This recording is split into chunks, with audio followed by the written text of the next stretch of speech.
Fala, vida boa, tudo tranquilo?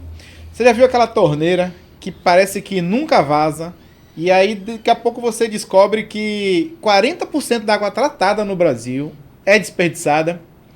Hoje a gente vai falar com quem domina essa arte de medir, controlar e otimizar processos industriais.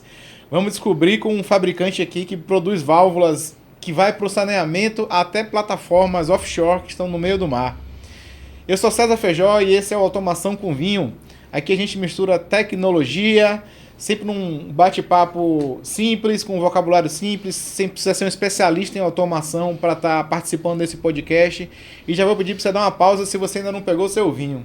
Se você não pegou seu vinho, vai ali na geladeira, pega a sua taça, serve seu vinho e vem acompanhar junto com a gente aqui esse bate-papo que a gente vai ter hoje, que com certeza você vai gostar. Já vou te pedir, pode deixar um like aí para esse vídeo. Comenta também que isso ajuda bastante o YouTube a distribuir esse conteúdo para mais pessoas. Isso vai ser de grande valia para a gente aqui no podcast. Joia? Bom, se você quiser ser membro do canal, boa lembrança, se você quiser ser membro do canal, R$ 7,99 por mês, você vai ser um membro Vinho Reserva. Isso vai poder ajudar a gente aqui a colaborar com o canal, a manter esse podcast e a trazer convidados, pessoas especiais que vocês já sabem que a gente sempre traz aqui, com bastante bagagem, bastante conhecimento para fazer parte do canal. Tem um botãozinho aqui embaixo, seja membro, e aí você vai ajudar a gente aqui no canal. Joia? Bom, nosso convidado hoje é o Jair Rodrigues, gerente regional comercial da Conault. Ele está há 29 anos na empresa e 35 anos de experiência em projetos como Petrobras, saneamento e todas as verticais business units que você conhece aí no mercado. Esse homem já tem experiência, já ter trabalhado aí. Bom, para começar, Jair, né? Assim, como uma empresa que nasceu, a Conault, né? Uma empresa que nasceu aí fabricando medidores de nível para caldeiras, virou uma potência em soluções integradas. Valeu, Jair. Obrigado, César, pelo convite. Muito obrigado. Estou muito lisonjeado com o convite e espero poder contribuir com um canal tão bacana para automação. Acho que era um mercado carente de uma linguagem própria, né? E você está trazendo isso para automação. Muito bacana e espero poder contribuir. Obrigado. Você já está contribuindo, né? Só em você vir compartilhar sua experiência aqui com a gente. Obrigado. Já contribui bastante. Eu acho que a Conault chegou aonde está hoje por conta da visão de um homem. Assim. Seu fundador, seu Theodor Fuchs, ele é um cara que passou por poucas e boas antes de chegar ao Brasil, né? Então, eu acho que tudo que ele passou antes de chegar aqui deu base para ele acabou trazendo para a empresa. Uma pessoa que passou por muito sofrimento na infância, né?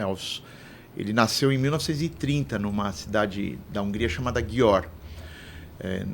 Mas para ser antes da guerra, né? Um pouquinho, exatamente. Em 1930, na verdade, dia 3 de junho, esse ano aqui, esse mês agora, ele estaria fazendo aniversário.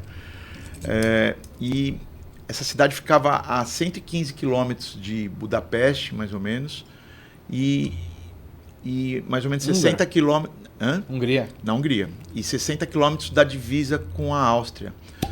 Então, quando ele completou 8 anos, então em 38, a cidade foi invadida pelos alemães. Na cidade que ele morava, tinha uma siderúrgica e tinha uma fábrica de caminhões.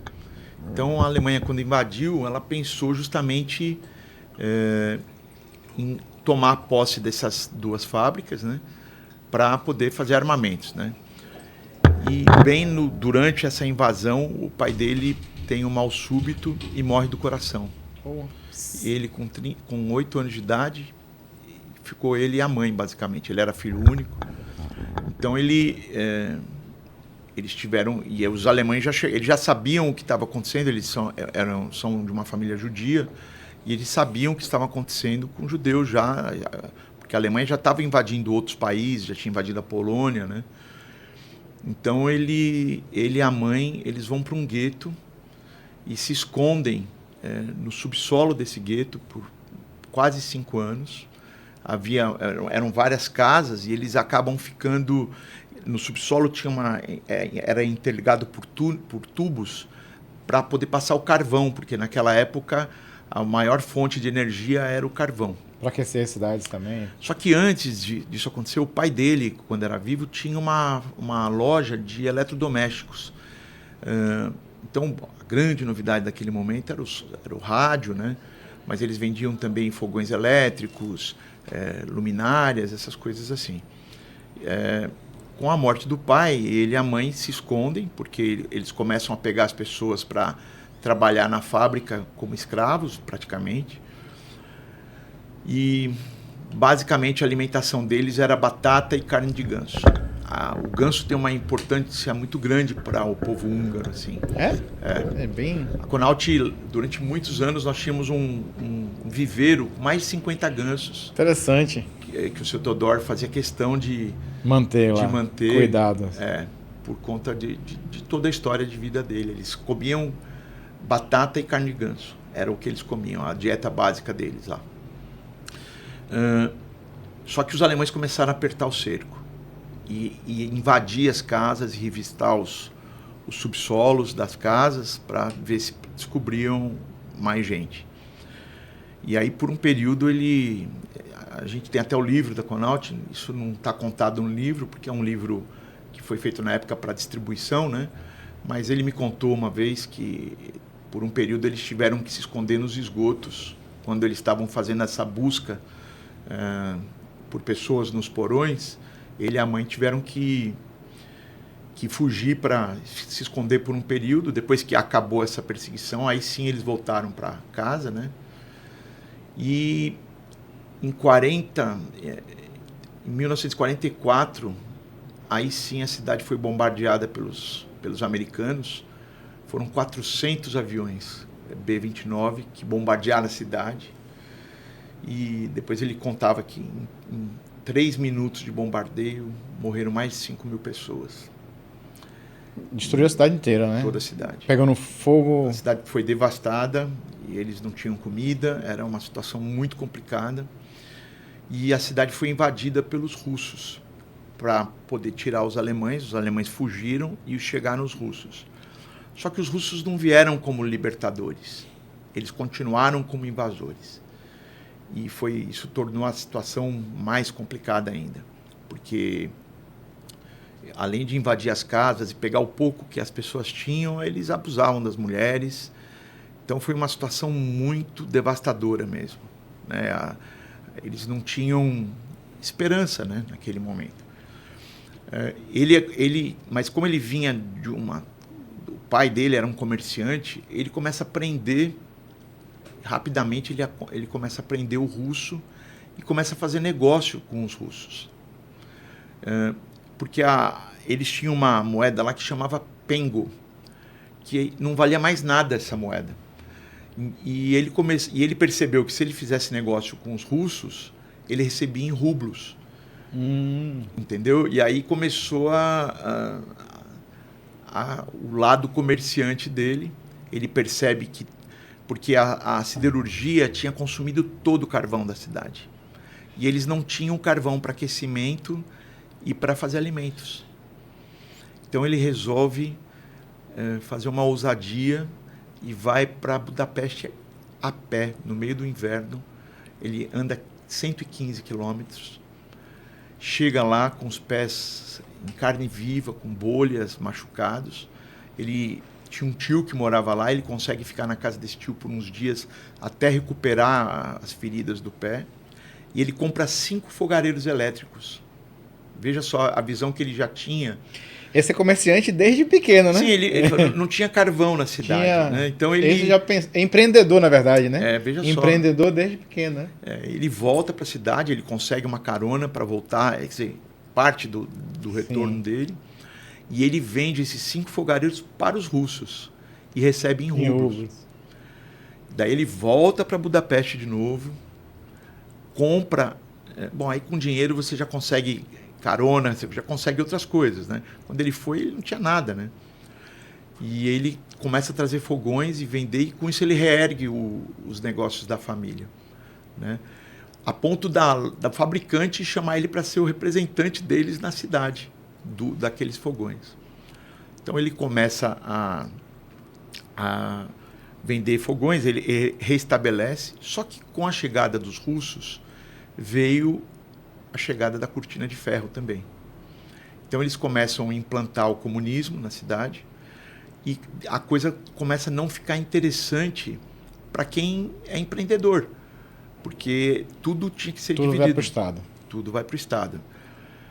E aí eles começam a passar maus bocados com a loja e ele resolve trabalhar numa empresa. E ele consegue emprego como eletricista num fabricante russo de aquecedores.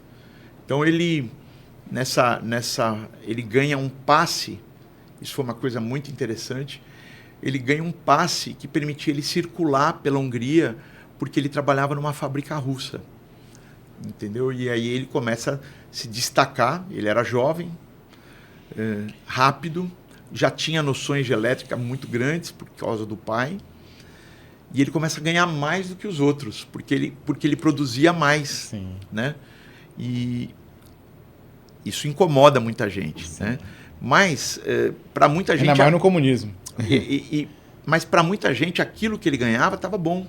Ali, ok, ele tinha o sustento dele e da mãe, mas era pouco para ele, porque ele era um cara de visão.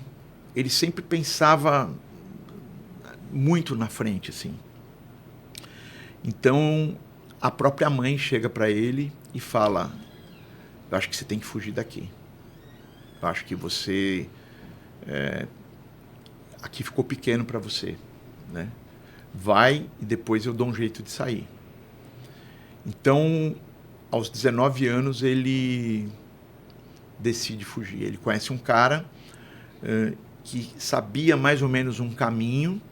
Essa pessoa dá as dicas para ele, mas naquele momento a cidade já estava com torres de vigia, já estava com cercas, minas terrestres espalhadas nos lugares que dariam acesso para a parte que não era comunista, que no caso era a Áustria. Era o país mais próximo, não comunista, da onde ele estava, era a Áustria. Só que eles dificultaram muito, era um pântano muito grande, e ele faz um plano de fuga. Ele foi cronometrando, coisa de filme mesmo, bicho. As torres de vigia, os cães, as minas terrestres, assim, os fios, né? E ele faz um túnel por debaixo da cerca. Ele faz um túnel por debaixo dessa cerca. E ele vai rastejando, descobre onde está um fio detonador, ele corta o fio. Rapaz! É sensacional. História de filme, isso aí. É muito legal a história. E ele passa dias na floresta, no pântano e na floresta, para percorrer esses 60 quilômetros, porque ele não sabia o caminho total, né? Então, ele me contou que ele fazia uma coisa, ele tinha um facão que ele ia marcando as árvores que ele passava para que... Não dar em círculos. Para não dar em círculos. E para, se tivesse que voltar, alguma coisa, ele não se perdia. E ele chega na divisa com a Áustria. Depois de alguns dias, ele chega em Viena e fica perambulando pela cidade buscando ajuda. Durante 7 dias, ele só tomou água. Ele falava que ele já se sentia muito fraco quando uma dessas missões religiosas deu um pedaço de pão para ele. Foi o primeiro alimento que ele comia. Ele levou em 7 dias. E foi assim. Aí ele chega em Viena, que também estava destruída. A Europa toda estava destruída, né? Toda a cidade, toda. Então ele arruma emprego como um ajudante de pedreiro e começa a trabalhar para poder se comer. Só que a história dele começa a se espalhar, porque as pessoas começam: mas como que você chegou aqui? E ele contou e a história começou a se espalhar. Isso ele já tinha atravessado? Já em Viena. Já em Viena. A história se espalha pela aquela região que ele está. E uma vez ele é procurado por um cara num café E essa pessoa chega para ele, que era da cidade dele, e fala assim, olha, se você voltar lá na cidade e trouxer uma pessoa para cá, que é um parente meu, eu te dou $1.000. Porra, $1.000 nessa época? Era muito dinheiro. Era muito dinheiro, ele tinha 20 anos, talvez. Ia mudar completamente a vida dele. Mudava. E ele volta. Só que quando ele chega lá, a sorte é que ele tinha aquela carteirinha de passe de quando ele trabalhou para a companhia russa. Sim. De aquecedores. Aquilo permitia ele andar por toda a Hungria. Quando ele volta, ele descobre que a pessoa que ele estava indo buscar era um procurado da polícia secreta húngara. Chamava AVO, a polícia secreta húngara. E esse cara era um revolucionário e a polícia secreta húngara já estava ligada à União Soviética. Então esse cara era um procurado. E aí ele fica numa situação, ele era um rapaz, né? Apesar de ter passado tudo que ele tinha passado. E aí ele vai com esse cara, ele já estava lá, precisava do dinheiro, né? E ele consegue circular com esse rapaz e fugir pelo mesmo pântano e ir para Viena. A coisa espalha mais ainda, porque foi uma façanha que ele fez. E aí as pessoas começam a procurar ele para fazer essa travessia quase que de um coiote, né? Sim. Como a gente vê hoje... do México para os Estados Unidos. Do México para os Estados Unidos. Então, ao total, ele fez 6 viagens. Só que cada vez que ele tirava uma pessoa de lá, uma família, é que os valores eles variavam de acordo com o perigo da coisa, né? Cada vez que ele tirava uma pessoa de lá, ia fechando o cerco. Até que na 6ª tentativa tinha uma emboscada. E do lado de cá também o pessoal já sabia que ele estava fazendo isso, né? Uma coisa dessa não fica tanto tempo. Eu acho que também outras pessoas começaram a fazer isso também, a fugir por esse caminho dele. Isso ele não me falou, mas eu imagino que ele não foi o único que fugiu, né? Então, começa a fechar o cerco. Até que na 6ª tentativa tinha uma emboscada, e as pessoas começam a tirar, a polícia começa a atirar, acerta algumas pessoas, uns morrem e ele consegue fugir. Porque ele era isso é uma coisa que eu esqueci de falar, o seu Teodoro era remador. Ele fez remo por muitos anos e era um excelente nadador. Ele se atirou na água, ele saiu nadando, os caras atirando, e ele conseguiu fugir e decidiu que não ia fazer mais isso, porque ali sim estava muito perigoso. Nesse meio tempo, a mãe dele tenta fugir também. E é pega e fica presa por 2 anos em Budapeste, numa prisão. Então, a vida deles não era fácil, assim.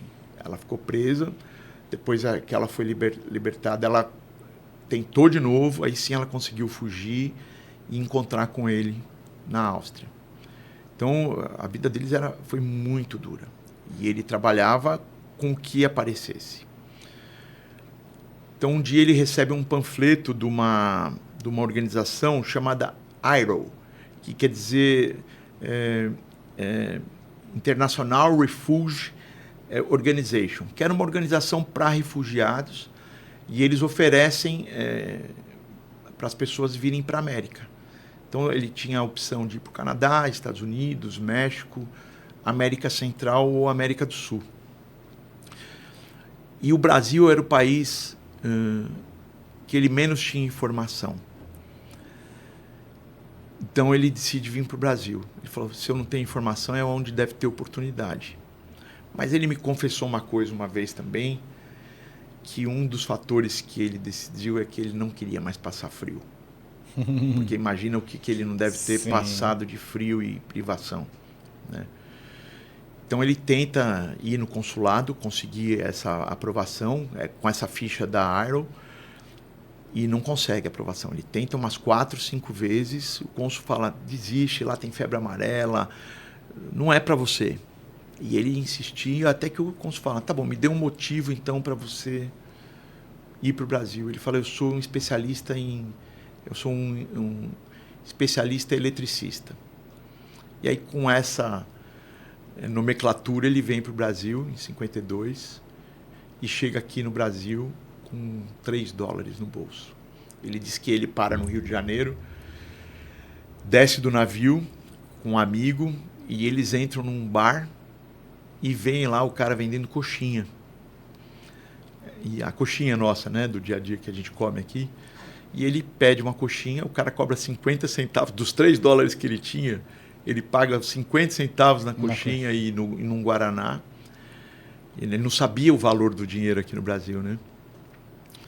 E ele vem passando mal do Rio a São Paulo. Aquela coxinha estava estragada, sei lá o quê.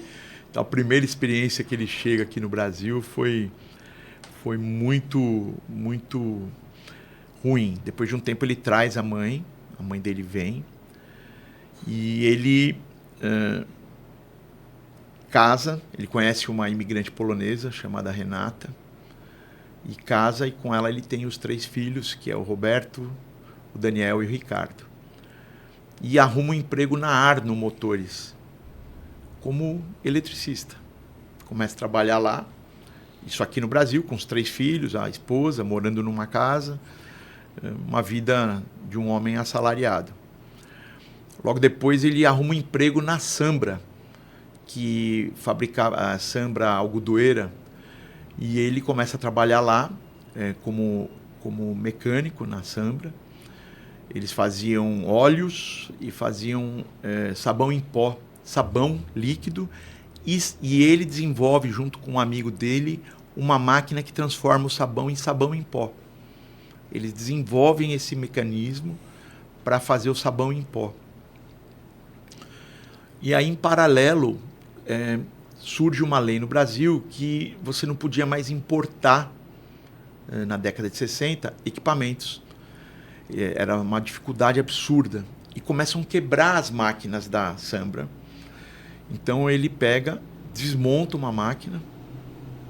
Esse é o pré-Conault. Assim. Ele desmonta uma máquina, vê a peça que estava quebrada e reproduz no torno aquela peça e põe a máquina para rodar. Aí ele começa a desvendar os segredos das máquinas lá e fazer engenharia reversa e montar peças que estavam quebradas, né? E surge quebra-se uma garrafa de nível de uma das caldeiras, e aí foi quando ele faz o projeto da primeira garrafa de nível para instalar na Sambra. E isso dá certo, e aí ele começa a ser procurado por pessoas que também estavam com problemas de quebrar material. Então ele começa... A visão dele aí já na hora a luz já acendeu para a oportunidade, né? Ele começa a fabricar, fazer pequenas peças, mas chega um momento que aquilo fica pequeno para ali. Ele tinha que escolher. Então, em 62, ele sai da Sambra e monta uma empresa com um amigo que é a precursora da Conault. Só que nessa época, o que aconteceu? Ele pegou todas as economias dele e foi para a feira de Hannover, na Alemanha, para entender o que era de tecnologia e visionar o que ele poderia fazer para trazer para aqui para o Brasil. Sim. Volta com um monte de ideias, mas... Bom, eu acho que da cultura judaica eles são econômicos mesmo, né? Eles têm essa cultura de guardar, gastar só o essencial. Então ele sempre soube fazer o dinheiro render, né? Então ele sai da Sambra e monta uma empresa chamada Consultec com esse amigo, e começam a fazer as coisas. E aí sim, em 1965, surge a Conault, no dia 13 de agosto. Uma data festiva para nós, né? A Conault surge nessa época. Antes de você falar, vamos surgir a Conault, só brindar aqui, claro, para a gente poder... Vamos... O barulho foi... Rapaz, já me prendeu aqui... Mas vamos lá, vamos para a Conault aí. Como é que surgiu a Conault aí agora? A Conault surge fazendo... Bom vinho, viu? Bom, né? Rapaz, então, muito bom esse eu tomei vinho, na Itália, quando eu estive na Itália, quando eu fui comer um cordeiro, eles me sugeriram esse vinho. Eu gosto muito de cordeiro e a gente começou a beber, tomou durante toda a viagem esse vinho. E aí quando eu achei aqui, eu comecei a comprar. Vou pesquisar por ele. É no Sans, tem no Sans. É? Oh. Bom, aí foi isso. Ele abre a Conaut. A Petrobras, que tinha sido feita em 55, se eu não me engano, começado, tinha sido inaugurada. Ela inaugura a primeira fábrica, acho que em 65 também, a Reduc, no Rio de Janeiro. E eles não tinham mão de obra. A grande verdade é que a Petrobras ela começou do zero, não tinha mão de obra especializada em óleo e gás. Então eles contrataram a Conaut para fazer manutenção dos equipamentos. O seu Teodoro já tinha ganho fama com isso. E então ele começa a fazer. Só que a Conaut começa a crescer e aí eles começaram a alugar casas em vários lugares. Rapidinho, você falou, tem uma foto dele aqui com as garrafas. Cadê essa foto? Sim. Cadê essa foto dele aí? Quando você falou que ele começou, né? O primeiro projeto. O primeiro projeto dele aqui no Brasil, próprio, né? Cadê essas garrafas aí? A foto dele. Tem uma foto em preto e branco, né? Sim. E ele a Conaut começa a crescer. Os filhos eram essas são basicamente quando começou lá atrás. Ali atrás tem algumas garrafas, né? Uhum. E o que eram essas garrafas aqui? É nível também. Em cima você tem onde faz o comando. Provavelmente isso era colocado e devia ter uma boia embaixo, era flangeado em cima do tanque, com uma boia, conforme a boia subia. A boia subindo, você indicando. O seu Teodoro fazia, no começo, os contatos eram feitos com mercúrio líquido. Então, conforme a ampolinha virava, o mercúrio descia. Fazia o contato. Que ele aprendeu a fazer com o pai. Né? Uhum. Então, essas coisas eram... Ele trouxe a experiência dele, assim, né? Então, ele começa a fazer... A Conaut começa a crescer muito. Ela fica... Então, ele começa a alugar várias casas e coloca os filhos para trabalharem com ele. Então, o Ricardo, que é o caçula, ele conta que ele ia para a escola, aí ele voltava da escola e ia para uma das casas lá para ficar soldando placa. Então, ele passava a tarde inteira soldando placa. Isso era uma coisa legal, porque os filhos, ele já estava numa condição melhor, os filhos todos já começando a trabalhar com ele, e os filhos falavam assim, por exemplo, estou de férias, quero viajar. Ele falou, tá bom, só que para você pagar a sua viagem, os primeiros 15 dias dos seus 30 dias de férias, você vai trabalhar comigo. Estão aí os filhos, ó. Embaixo, a foto de baixo, o Roberto é o mais velho. Na foto ao lado do seu Teodoro é o Daniel, que é o nosso CEO hoje. E o mais alto é o Ricardo, que também é o CFO. Uhum. E o Roberto é o CEO hoje, na estrutura de hoje, né? Então, os meninos começaram a trabalhar muito novos com ele, assim, né? O Daniel... ele vai para a Alemanha trabalhar numa empresa. A visão do seu Teodoro era muito interessante. Daniel fica 2 anos na Alemanha trabalhando numa empresa e aprendendo como tocar uma empresa.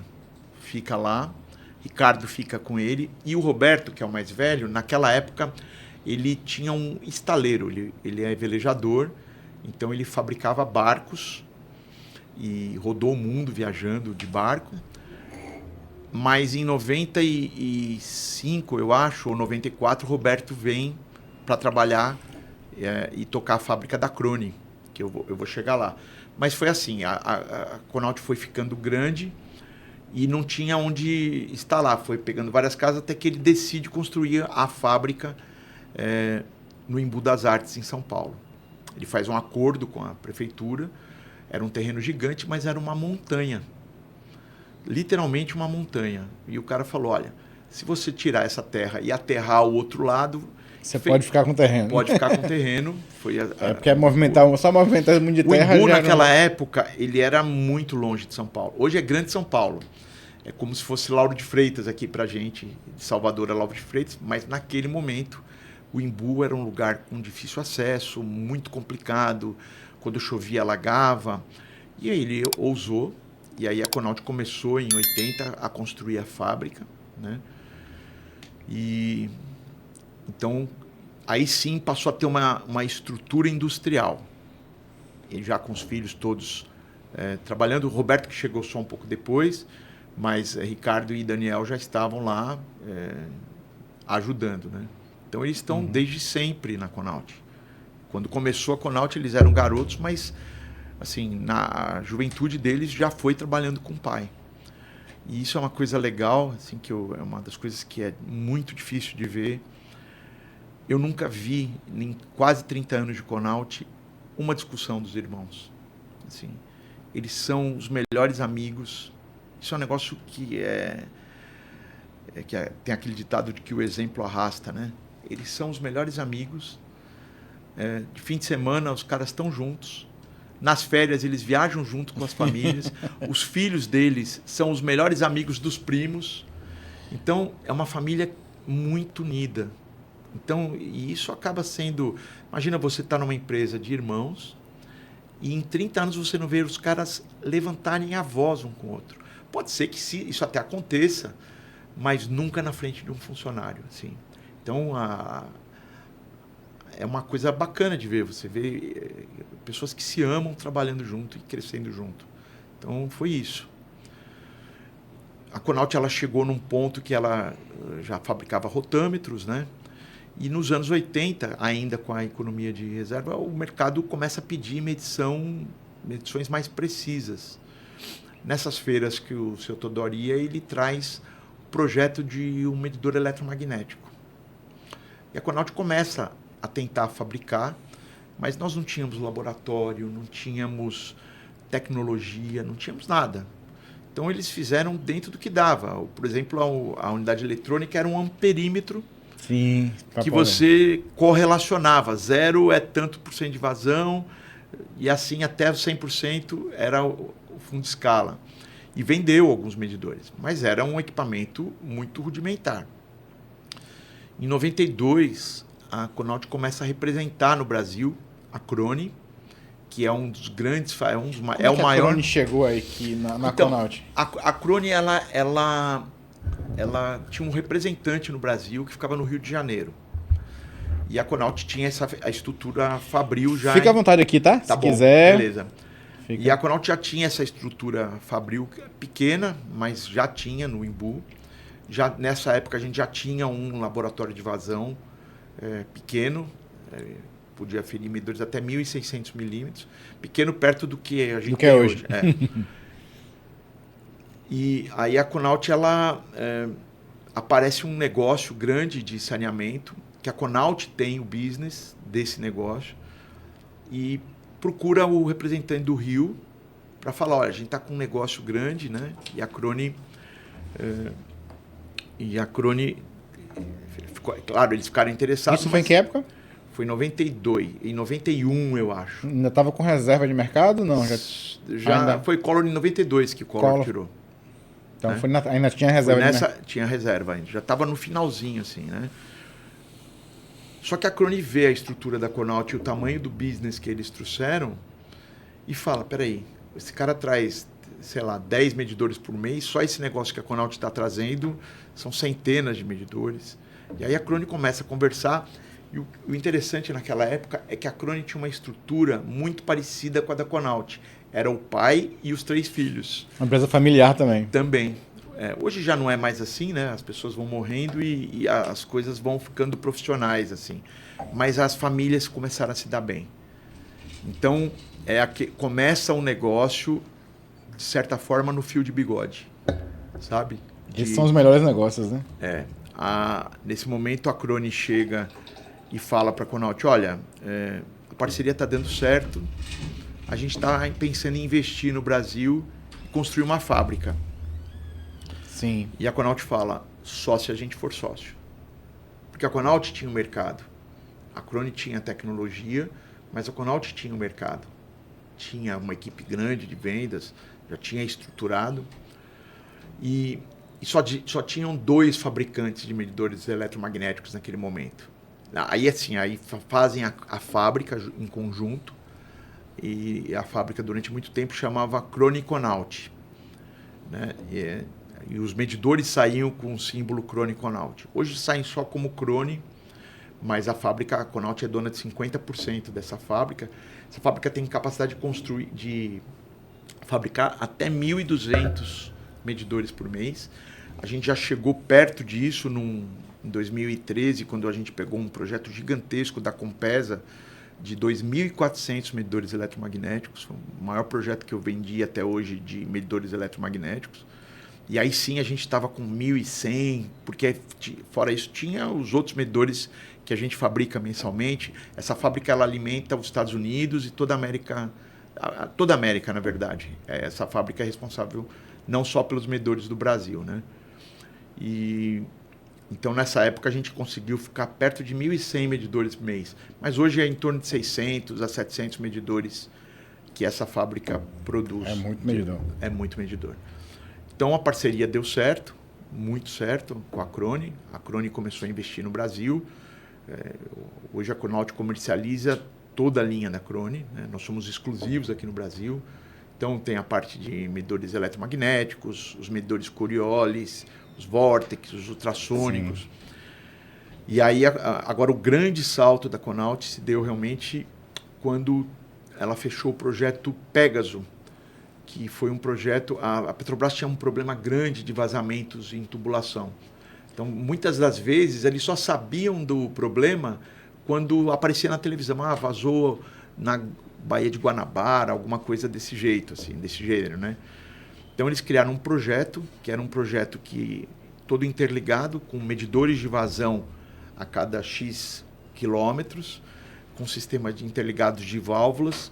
Então, depois de um determinado tempo, tinha que passar exatamente a mesma vazão no outro medidor. Se não passasse... Tinha alguma perda. Tinha alguma perda aí. Então, eles decidiam por fechar o sistema de válvulas. Você não impedia o vazamento, mas impedia a catástrofe. Na hora que fechava, sim, impedia o vazamento. Mas quando ele percebia, o sistema percebia. E esse sistema fez a Conault vender 6.500 medidores ultrassônicos, que eram... era um lançamento da Crone, vinha substituir as turbinas naquela época, isso no início dos anos 2000, né? Então, isso, ao longo do projeto Pegasus, a Conault vendeu em torno de 6.500 medidores para o Brasil inteiro, para toda a Transpetro e Petrobras, não só para processo, mas na parte de transmissão, né?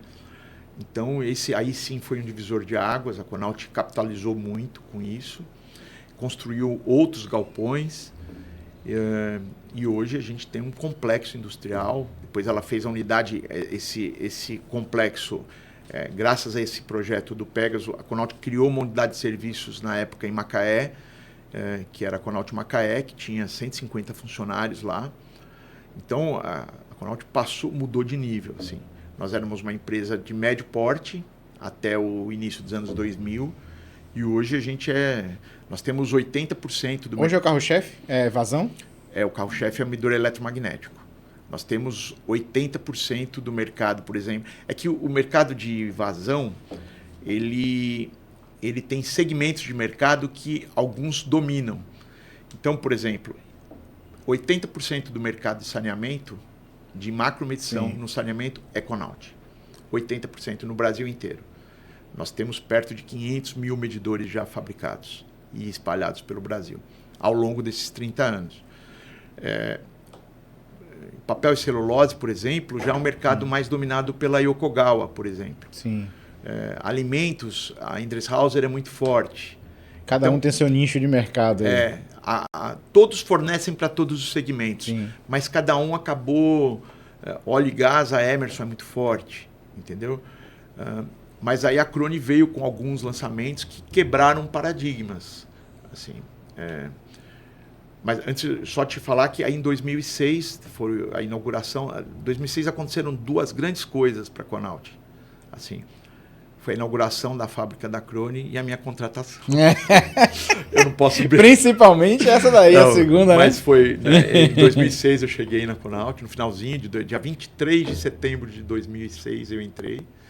Fui entrevistado pelo Daniel. O Teodoro, ele já nessa época, ele já não estava... O Daniel já estava assumindo toda a operação na parte de vendas, engenharia, o Ricardo estava na parte de produção e o Roberto estava coordenando a fábrica da Crone. Então o Daniel era meu chefe direto e ele que me contratou em 2006. Aí durante 10 anos eu trabalhei como vendedor, né? Aí depois que eu fui crescendo dentro da empresa na parte de gerência, essas coisas. Tem um laboratório muito grande. Tem uma foto aí de um laboratório com 300 milímetros para você fazer. Cadê a torre? Cadê a torre do laboratório aí de 300 milímetros o quê? 3.000, né? 3 metros. Não, tá na foto acho lá. Que é no finalzinho. Nas fotos. As fotos lá. Tem lá nas fotos, tem... Ali dá pra você... Essa ali aqui, dá... ó. Essa aqui dá... Não, mais duas. Mais uma. Aí. É essa aí. Esse laboratório é uma polêmica. Eu falo, com o maior orgulho do mundo, esse é o maior laboratório de vazão do mundo. Porque você dá pra você medir... Existem 2 iguais para 3.000 milímetros. Um na Holanda, da Crone, e um na China, também da Crone. Esse é um laboratório brasileiro, é da Conault. A Conault ela é referência hoje em vazão. Olha o tamanho da torre. Ela é referência, a Conault ela é referência em calibração, é um dos grandes portos, nós fazemos parte da rede brasileira de calibração. Então nós somos acreditados pelo Inmetro para poder calibrar medidores. Então acontece muito dos nossos concorrentes que às vezes ganham um processo que tem que ter calibração RBC, eles mandam para a gente. Isso acontece, é muito comum acontecer, e por eu ser RBC, a gente calibra de todo mundo. Eu costumo dizer que é o maior do mundo, eles até pedem, não falem isso, tem a Crone. Tudo bem, mas a minha torre é 1 metro mais alta que a da Crone, então é maior. E esse laboratório... Posso fazer nada pela Crone. Foi inaugurado em 2005, foi uma festa maravilhosa, porque isso era um marco para uma empresa brasileira. E uma das coisas que eu mais admiro na Conault é assim, você viu as fotos do complexo que né? A Conault nunca usou 1 centavo de banco para fazer nada. Tudo que nós temos lá... Capital próprio. Se ela tem dinheiro, ela faz. Se ela não tem, ela espera. Mas a Conault nunca usou 1 centavo de banco. Então, é uma empresa muito sólida. Ela sempre foi conservadora no caminhar. Assim, ela vai milímetro por milímetro para consolidar a caminhada. Ela não está preocupada em agradar gregos e troianos. Ela faz no tempo dela. Porque eu me lembro que na crise de... Isso foi uma coisa que me marcou muito. Na crise de 2015, eu já tinha se transferido para o Ceará. Aquela crise da Rússia, não sei se você lembra disso, que parou o mercado, todo mundo... Em 2015.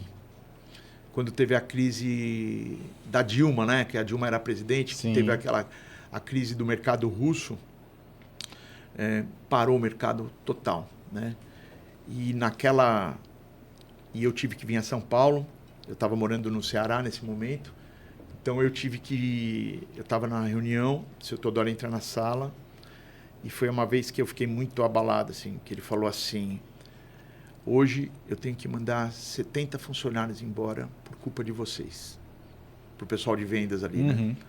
Não era culpa nossa de verdade, mas foi a vez que eu vi ele com os olhos mareados, assim, porque a Conault ela é muito tradicional com funcionários. E graças a Deus depois a crise passou e a gente recontratou parte desses funcionários de volta, mas ele prezava muito.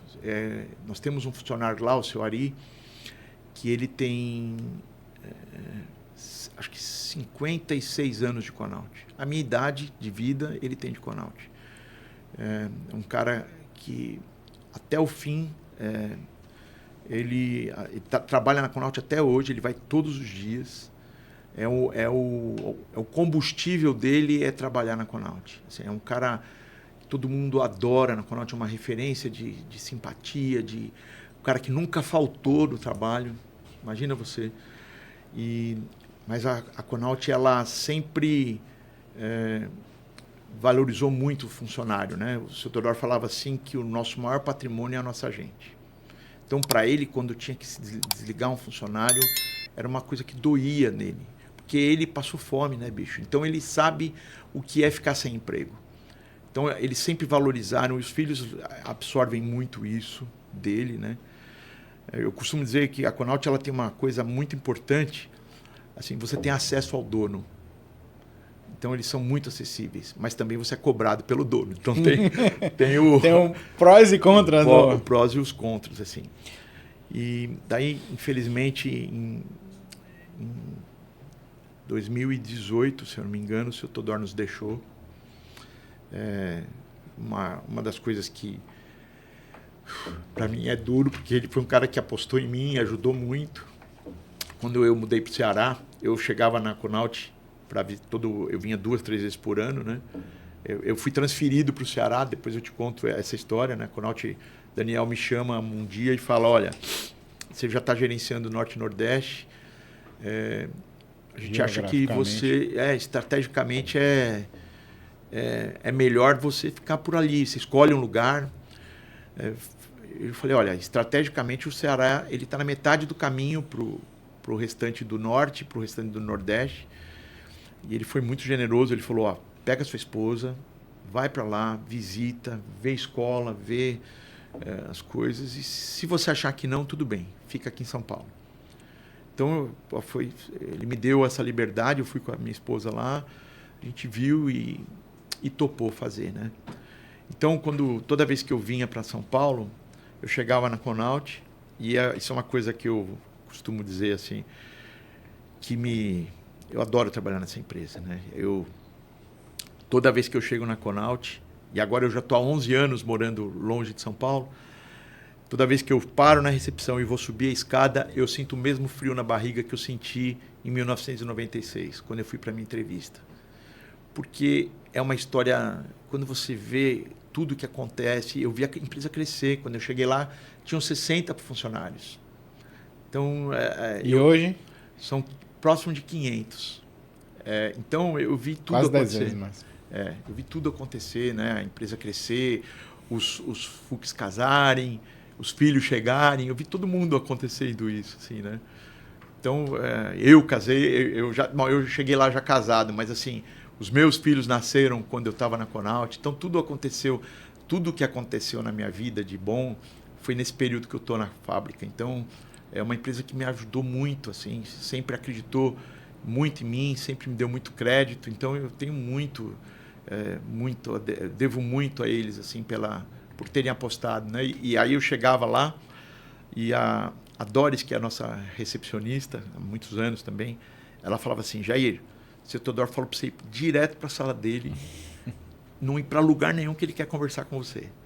Aí eu subia lá, ô, seu Teodoro, diga lá e tal. Ele falou, não, eu quero saber como é que estão as coisas. Ele tinha um sotaque bem carregado, mas, bicho, ele falava o húngaro, russo, alemão fluente, inglês, português e espanhol. Ele era um cara que falava, assim, muito tinha um sotaque muito inteligente. Então ele falava para mim assim, e aí, como é que estão as coisas? Me conta o que está acontecendo. Aí eu contava para ele e tal.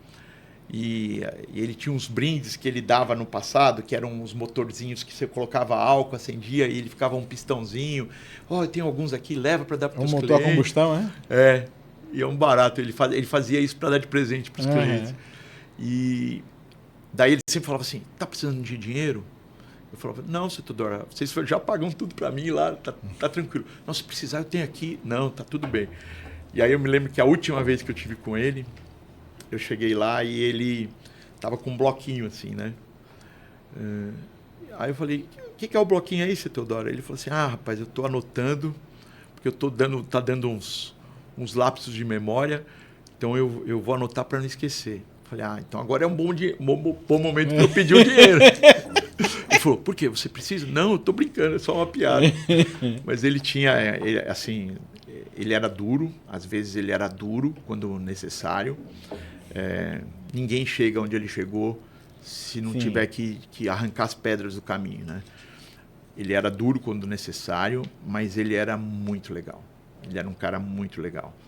E então é isso, assim, hoje a gente vive com a responsabilidade de manter esse legado da Conault. Eu sempre quando eu vou fazer um workshop, alguma coisa assim, eu tento contar um pouco da história, sabe? Porque quando a pessoa entende a mentalidade do fundador, entende a mentalidade da empresa. Então hoje a Conault se preocupa muito com a coisa do humano, com essa nova diretriz da Conault. Os filhos passaram a ser CEOs, né, da empresa. Então hoje nós temos um amigão meu que era meu par, ele era o gerente de saneamento, e nós tínhamos uma gerente de qualidade, eles subiram, e hoje ele é diretor comercial e ela é diretora operacional e qualidade. E ela tem todo um programa voltado para a humanização dos funcionários e tal, a Jacicleia. Então, e o Andres é o gerente, é o diretor. Que é curioso que é um cara que eu que contratei. Hoje ele é meu chefe, mas era um concorrente meu. E aí você trouxe para trabalhar com ele? Não, eu viajava muito, eu estava cuidando desse projeto gigante que eu te falei da Compesa, e eu viajava muito. Eu estava viajando 3 semanas por mês, porque eu era o único gerente da empresa nesse momento, assim, não tinha outros gerentes para viajar. E aconteceu que para vários lugares que eu fui, ele estava lá. Eu chegava num lugar, ou ele tinha ido na semana anterior, ou ele viria no dia seguinte. E eu comecei a encontrar com ele em vários lugares, assim. E aí eu comecei a pensar, puxa, esse cara é trabalhador. Eu não sei se ele é bom, mas ele é trabalhador. E eu acho que eu prefiro ele do meu lado do que contra mim. Então eu cheguei pro Daniel. Se você não pode ir contra os adversários, se eu achava ele bom, assim, ele era ousado. Aí eu cheguei pro Daniel e falei, Daniel, tenho encontrado com um cara muito assim, assim, assado, ele trabalha em tal empresa. Aí o Daniel falou, não, mas já tem você, não precisa. Mas toda reunião eu falava, encontrei de novo com o cara, não sei o quê. E fiquei uns 4 meses... buzinando aí no ouvido. Até que um dia ele falou, tá bom. Então, por sua responsabilidade, você vai lá, contrata ele. Se o cara for bom, tudo bem. Se não for bom, a culpa é sua. E aí, a minha estratégia foi levar ele para conhecer a fábrica da Conault. Porque o laboratório é impressionante, assim, quando você chega lá, né? Sim. E aí ele entrou, acho que há uns 15 anos atrás, entrou e foi fazendo um trabalho muito diferenciado. E foi foi crescendo dentro da empresa. Eu fui transferido para o Ceará e ele continuou fazendo um trabalho. E, felizmente, hoje ele é o diretor da empresa por méritos e por todas as qualidades possíveis e imagináveis. Ele é o nosso diretor hoje. Mas vocês não pararam, assim, embora seja uma empresa de tradição, né? Vocês não pararam no tempo em relação à tecnologia, né? Você me mostrou um transmissor de vazão aí que tem muita tecnologia diferenciada, né? Na verdade, é verdade. Na verdade, são duas coisas muito... Não parou no tempo, né? Pelo contrário, tem muita solução diferenciada, né? A Crone, ela foi crescendo muito e trazendo... incorporando muita tecnologia. No começo, a Crone fazia só vazão, depois ela começou a trabalhar com nível. Hoje ela tem pressão, temperatura, analítica, ela foi crescendo muito. E ela desenvolveu, há uns 15 anos atrás, um medidor eletromagnético que era livre de trecho reto.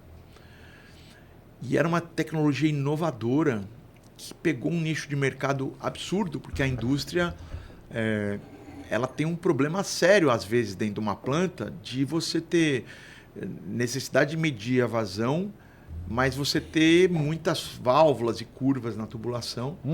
Então você não tem o trecho reto necessário para fazer a instalação do equipamento. Então ela inova trazendo um medidor que tem um retificador de fluxo e que transforma, de certa forma, o fluido de turbulento em laminar. E esse medidor acaba mudando a cara do mercado, né?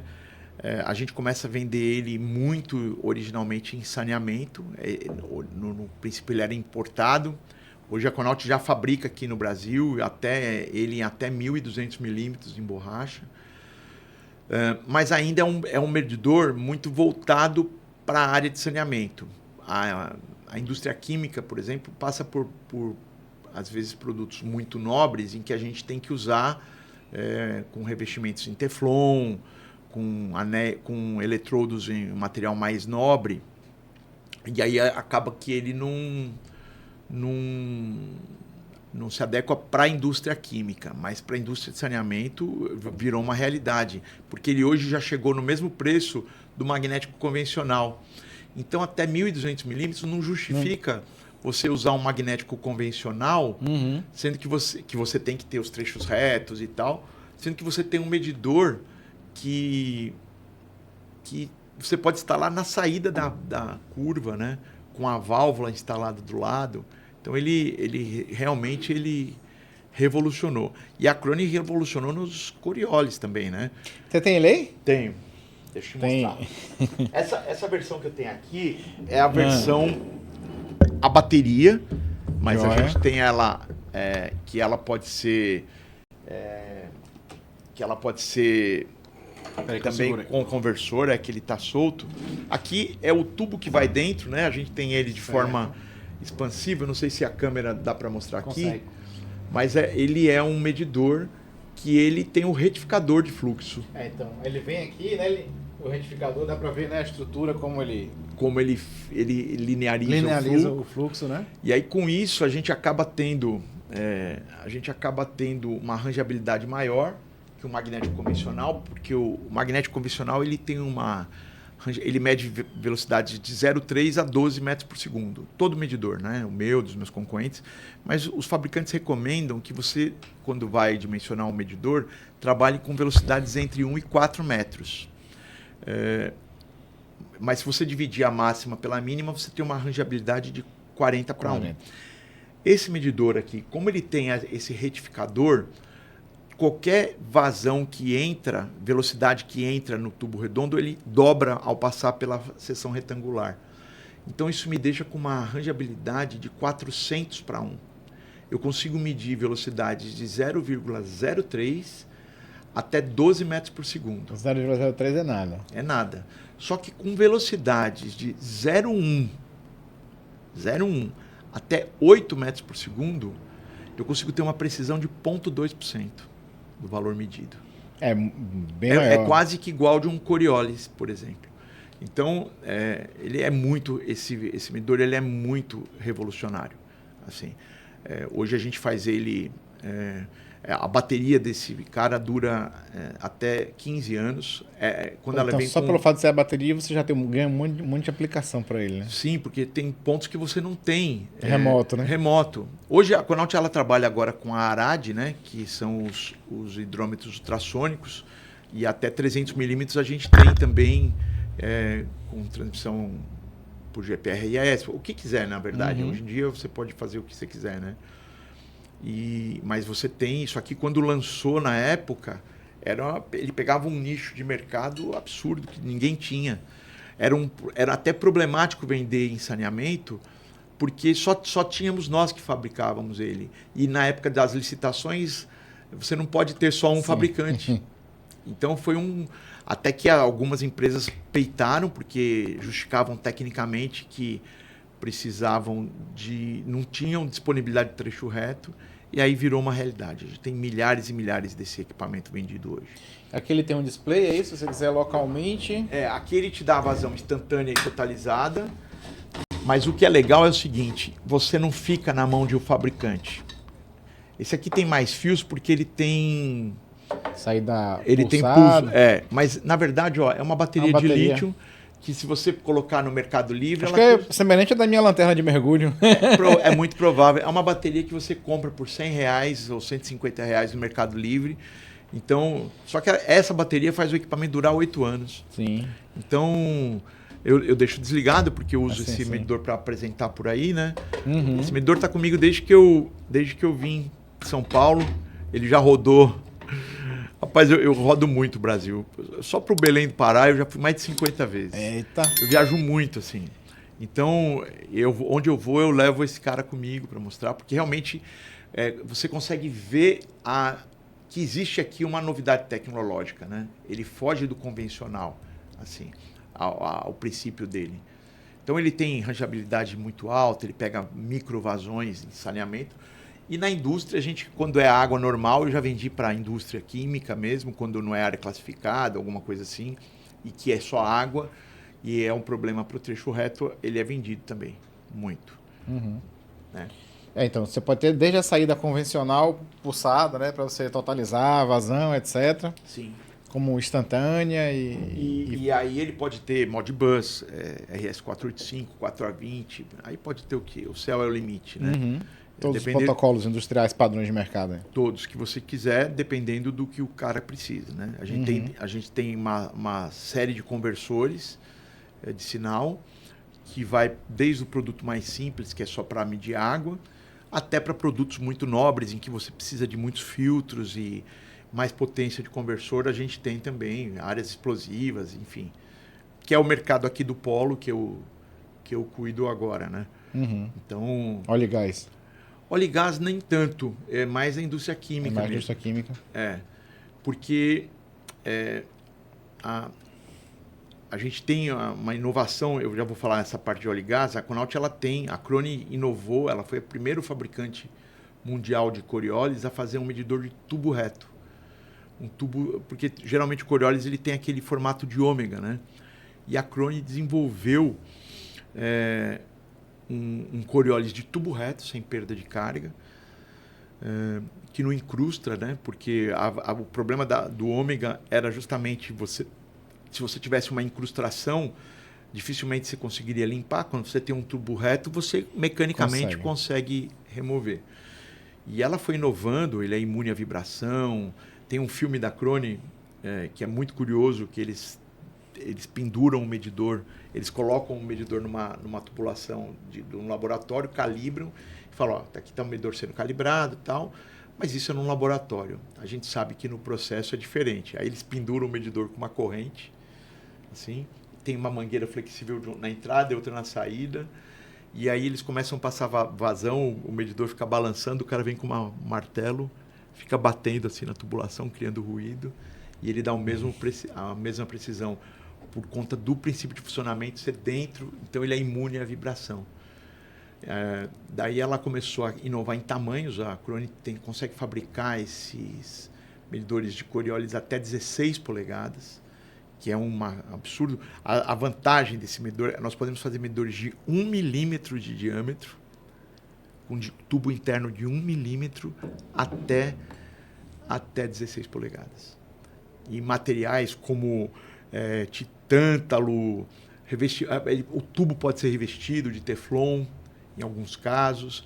Então, tem uma série de vantagens em relação aos nossos competidores.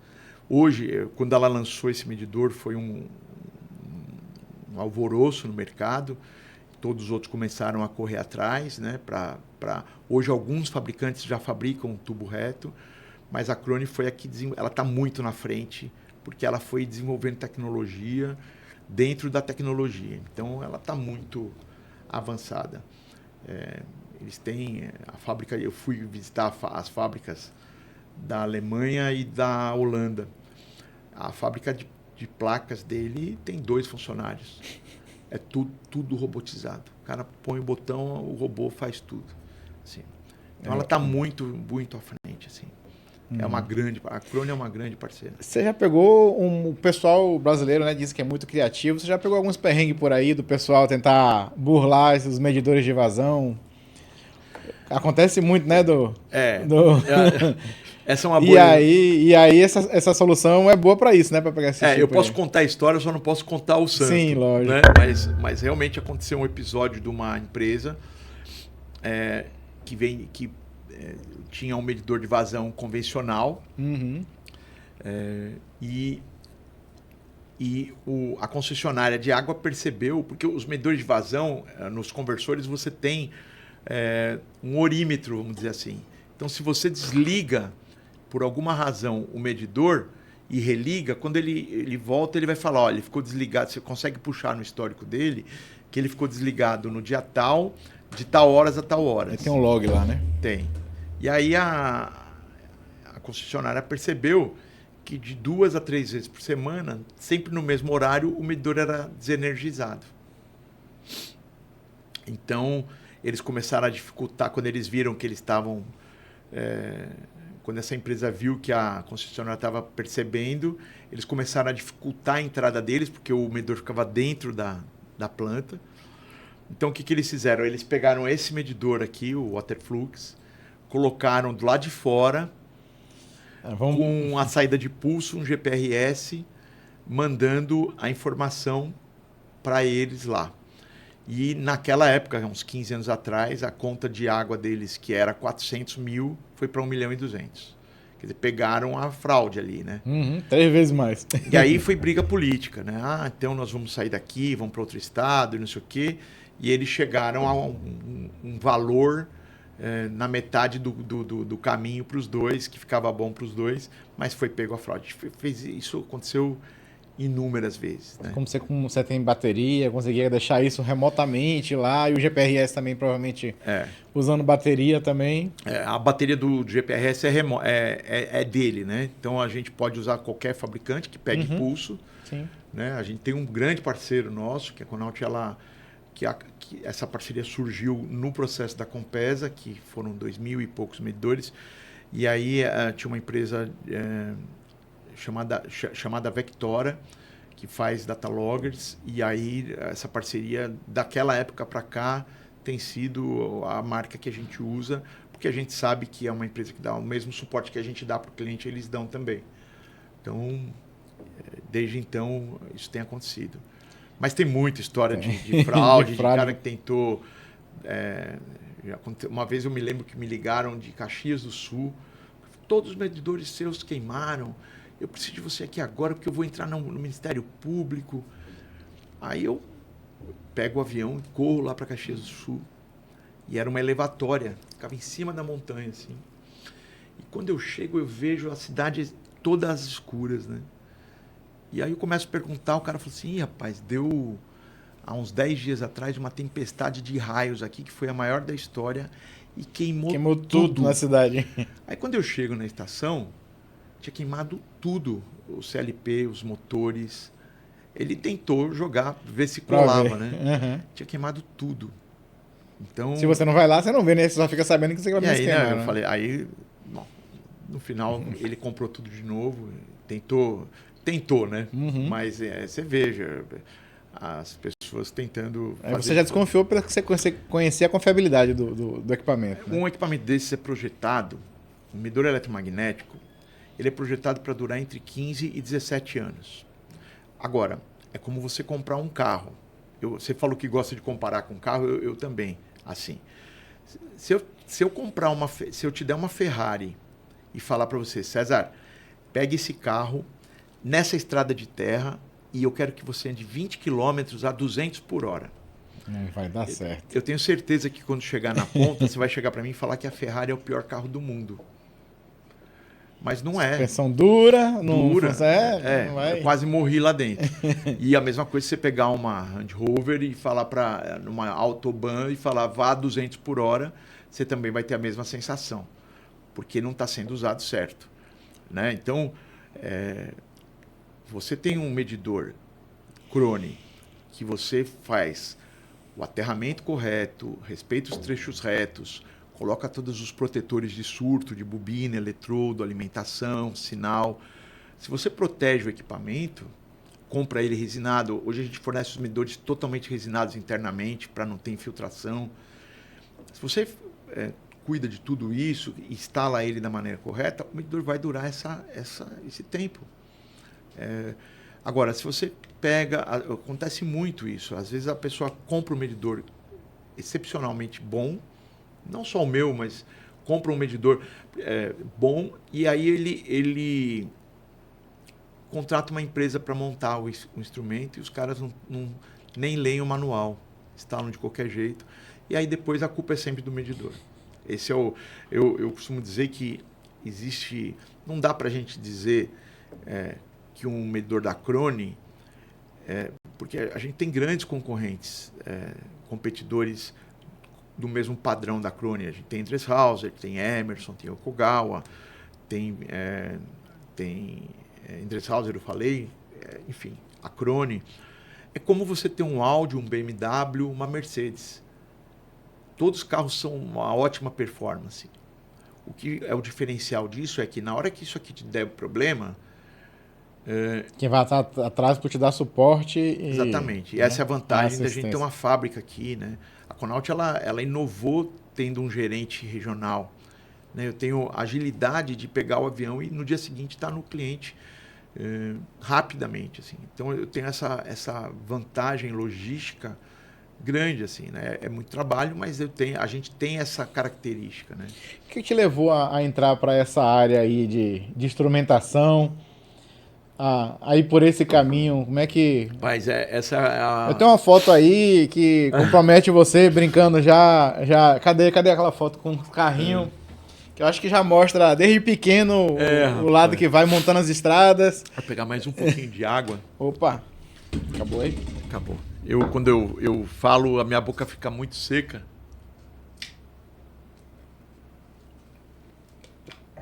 Tem. Acho que aquela ali, né? A última foto. Eu já fui criança um dia e fui magro. Já fui magro um dia. Eu também. Esse brinquedo, rapaz, você acredita que eu tinha tanta loucura nesse brinquedo que eu andei vasculhando a internet para ver se eu achava para comprar. E eu achei, você acredita? Foi mesmo? Tem um mercado, né? De relíquias, né? Ali tinha Autobahn. Eu achei, o Autobahn. Aí eu procurei, achei uma meia dúzia de pessoas que tem para vender, mas é fora da realidade. É caro e... É fora da realidade. E aí ele tem uma borrachinha que leva o carrinho para cima, e aí o cara falou, só tá sem a borrachinha. Aí não vai funcionar, né? Uhum. Porque a borrachinha também não vai durar, né? Esses anos todos, né? Esses anos, imagina.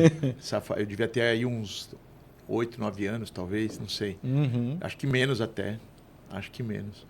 Mas então, assim, na verdade, eu vim parar em instrumentação por um acidente. Eu sou músico. E eu estava indo embora do Brasil em 86. Eu decidi que ia embora do Brasil. Um amigo meu que tocou comigo na juventude tinha ido para a Espanha e lá ele trabalhava de garçom de dia e músico à noite. No restaurante mesmo que ele era garçom, ele era músico. Ele conversou com o patrão dele e falou, tem um amigo meu, pode mandar ele vir. Só que eu não tinha dinheiro, né? Então eu trabalhava numa empresa que fazia tanques de guerra, chamava Ingesa. Ingesa era uma empresa de São Paulo que construía tanques de guerra. Trabalhei lá há 3 anos só para juntar dinheiro para ir embora.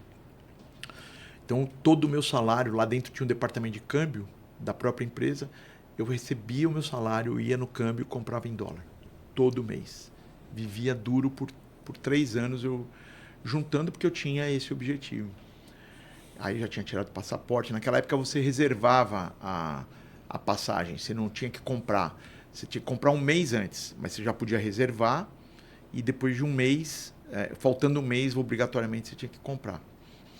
E aí quando faltavam 2 meses para a viagem, eu conheci a minha esposa, que na época eu olhei para aquela menina e foi amor à primeira vista, assim. Fiquei completamente... Tem uma foto aí, cadê? Do carro aqui, ó. Acho que é do carro. A terceira da direita para a esquerda. Essa? Não. Próxima.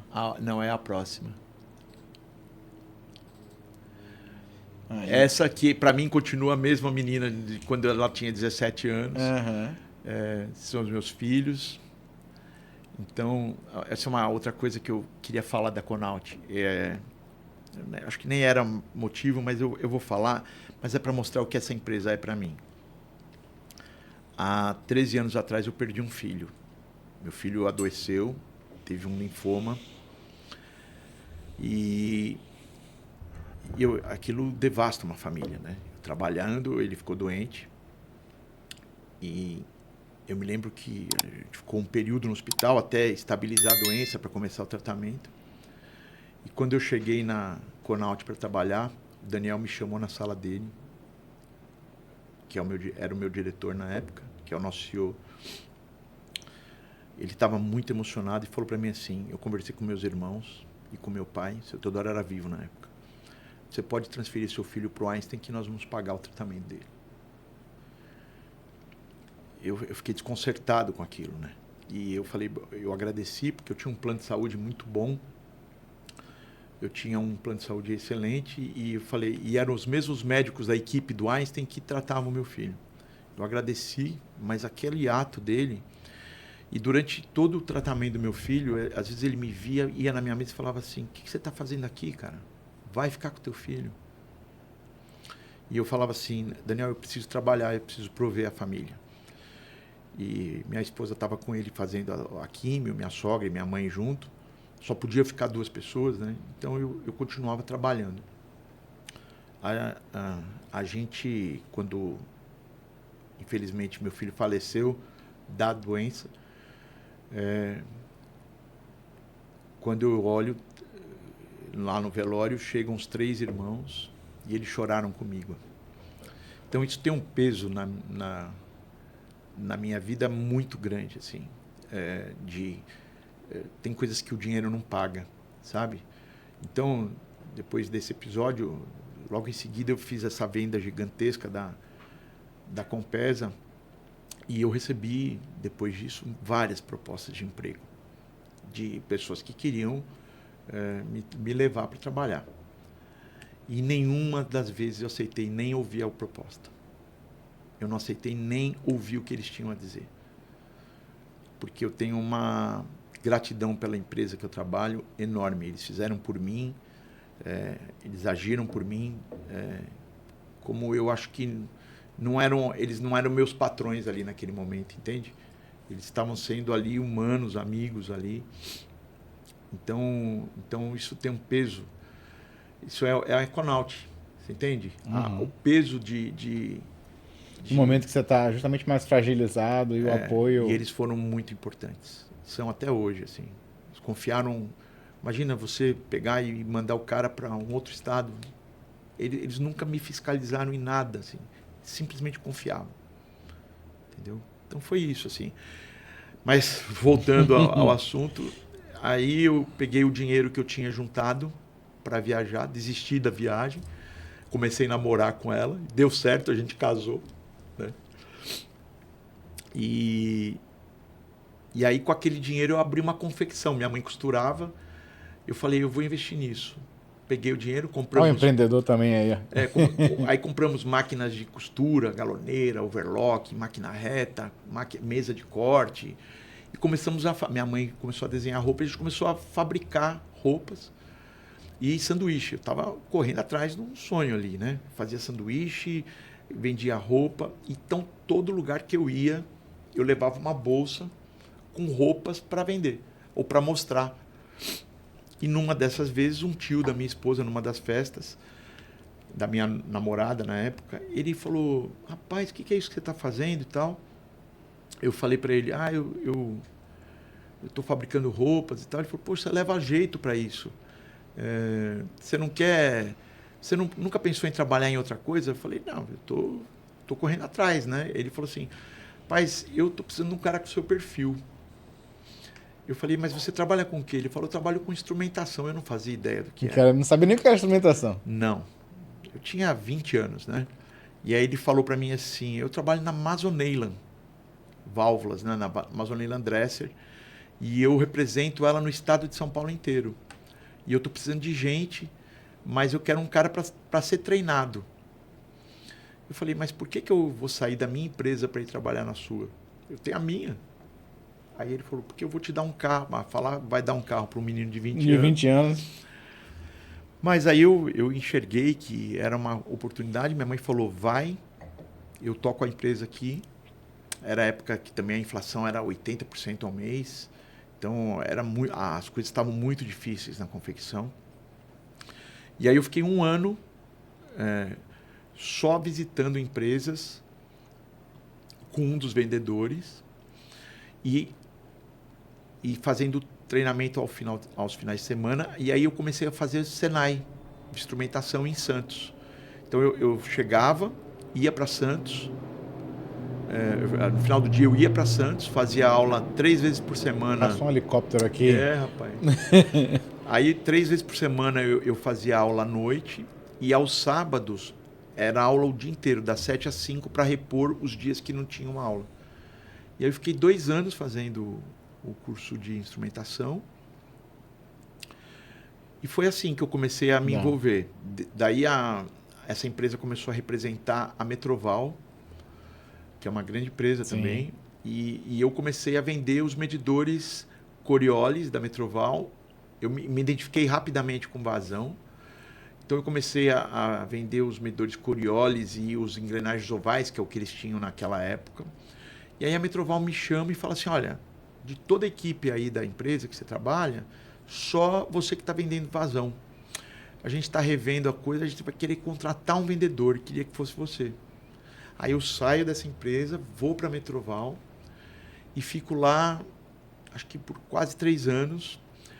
E aí começa o problema. Eles queriam que eu morasse no Vale do Paraíba, naquela época, porque eu atendia o Vale do Paraíba. E eu morava na zona sul de São Paulo. Então todo dia eu tinha que atravessar Marginal Pinheiros, Marginal Tietê, Dutra ou Trabalhadores para ir para o meu primeiro cliente. Então isso tinha um custo, tinha tempo. E eu, noivo, naquela época já noivo, eu não aceitei essa de mudar. E aí eu começo a procurar outra coisa e fui trabalhar na Vega, com radares, que na época, hoje a Vega está no Brasil, né? Na época ela usava uma empresa chamada Kron, ela era representada no Brasil pela Kron, mas aí eu vou trabalhar com a Vega. E aí sim eu tinha experiência com vazão pela Metroval e Mazoneila e nível com a Vega. Quando a Conault me chama, elas estavam precisando de uma pessoa que tivesse esse perfil. E foi aí que eu fui. A fábrica estava... aí quando eu fui para a inauguração, para a entrevista, o Daniel... a fábrica tinha acabado de inaugurar, tudo novinho, assim. Aí ele foi me levar para mostrar a fábrica, ele estava todo... Orgulhoso também. Ele era jovem também na época, né? Ele era recém-casado, o filho dele era pequenininho, o André, que é o mais velho, era pequenininho, assim. Então ele estava cheio de gás, assim. A Conault estava num outro momento, assim. E aí foi assim que eu entrei e estou lá até hoje. Foi muito... Assim, é uma história... Assim, mas eu entrei em instrumentação sem querer, por causa do amor. De uma oportunidade também que surgiu, uma porta que se abriu para você e eu vi que a instrumentação era um negócio que ficou fácil, assim, é uma linguagem para mim fácil, assim, de falar, é uma coisa que eu tô há 35 anos, né, fazendo isso. Então é natural para mim as coisas. Coisas que, claro, tem coisas que eu não sei, obviamente, como qualquer pessoa, né? Tem coisas que às vezes eu esqueço, mas no geral é algo que é natural para mim, assim, entendeu? Alguma coisa que a gente esqueceu de comentar aqui, que faltou abordar? Você lembrou aí? Que você lembra aí? Eu não sei. A gente falou... Teve uma época que eu saí da Conault. Foi? Acho que isso eu não contei. Quando foi em 2006, eu recebo uma proposta de uma empresa de válvulas me chamando para ser gerente da América do Sul. Eu tinha zero experiência de gerente, zero. E trabalhava como vendedor na Conault e meus amigos que eram de vendas também, todos com 10 anos a mais do que eu de empresa, eu pensava na minha cabeça, bom, se tiver alguém aqui que crescer, tem que ser os mais antigos, né? Então eu não via espaço para crescer lá dentro da Conault. Então eu converso com esse cara e eu tinha um chefe que, na época, o Duvaldo, que foi um cara super importante na minha vida também, foi um cara que acreditou em mim, o tempo todo acreditou em mim, sempre me deu oportunidade, sempre me incentivou. E até hoje, ele já se aposentou há uns 7 anos, ele é o meu mentor. Assim, é um cara que eu converso, peço conselho, é um cara que eu tenho muita gratidão. E aí eu procurei ele e falei, Duvaldo, eu recebi uma proposta aqui, assim, assim, assado. Eu não sei o que fazer. Eu tinha 35 anos na época. Eu falei, se eu tiver que arriscar, tem que ser agora. Ele falou, olha, como teu chefe, eu tenho que te dizer que você está errado. Aqui você tem um emprego estável e tal. Mas como teu amigo, na tua idade, eu não perderia essa oportunidade. Mas no fundo eu não queria sair da Conault. Eu tenho esse sentimento por ela desde que eu entrei. Então, ele fala, espera, não toma nenhuma decisão, vamos conversar com o Daniel e tal. E aí chegou na segunda-feira, eu conversei com o Daniel falou, pô, você fica aqui, você vai se aposentar aqui dentro, você já está tantos anos com a gente, não sei o quê. Eu falei, Daniel, mas eu quero crescer, eu preciso crescer. Ele compreendeu, ele não gostou, mas compreendeu. E aí eu vou para essa empresa e fico lá quase 3 anos.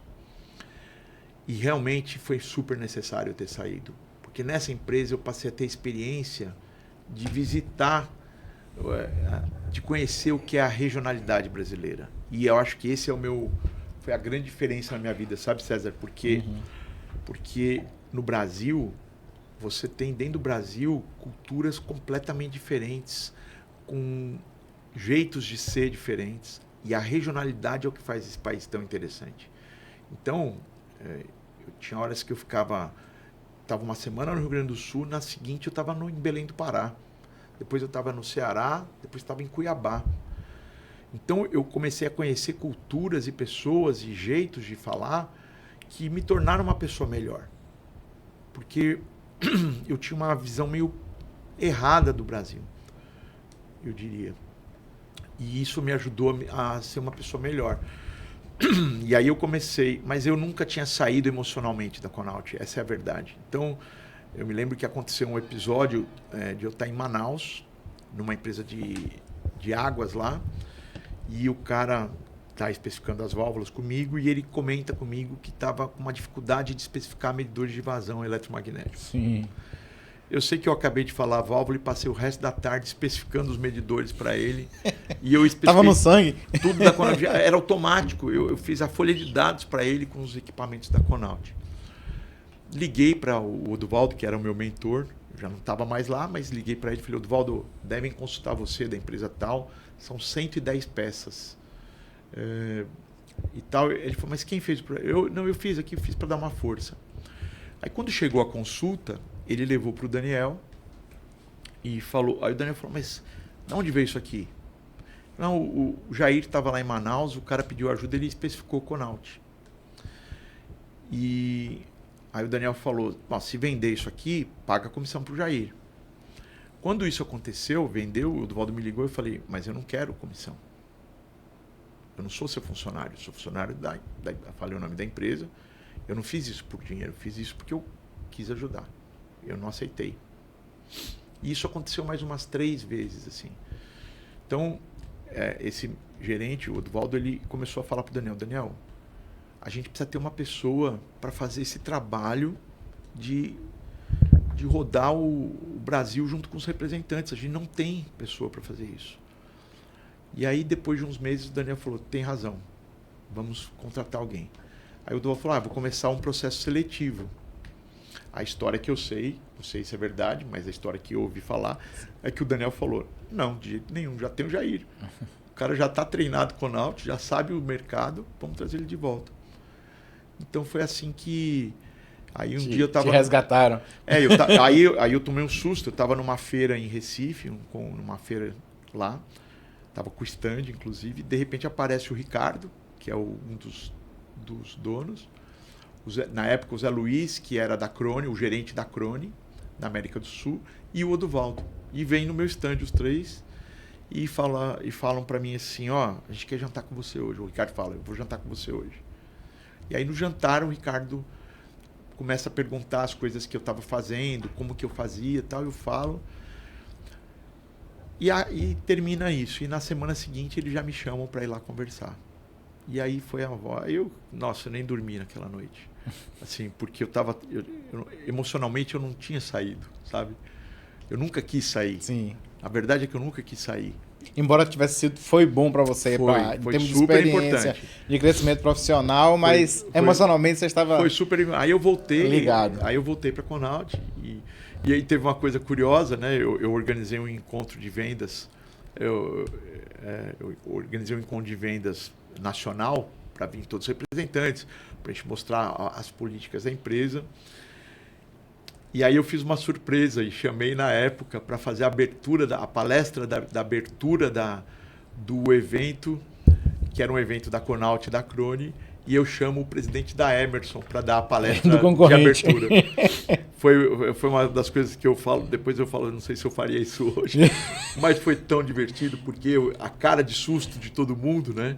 Quando eu anunciei ele para fazer, e ele fez somente uma palestra motivacional, ele não falou de produto, ninguém falou de produto ali, foi só um momento de descontração. Depois apresentei ele para os donos da Conaut, ele é um amigo meu até hoje.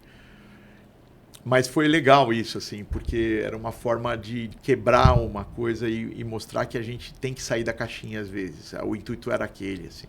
Uhum. E aí já se passaram 29 anos. Na verdade, agora, dia 23 de setembro, eu completo 29 anos de empresa. Mais do que eu tenho de automação. Boa. Eu não me arrependo de nada. Assim, tudo que aconteceu lá, até os erros, todos foram tentando acertar. Assim. E se eu quiser entrar em contato com o Jair Rodrigues, como é que eu faço? Eu estou nas redes sociais, né?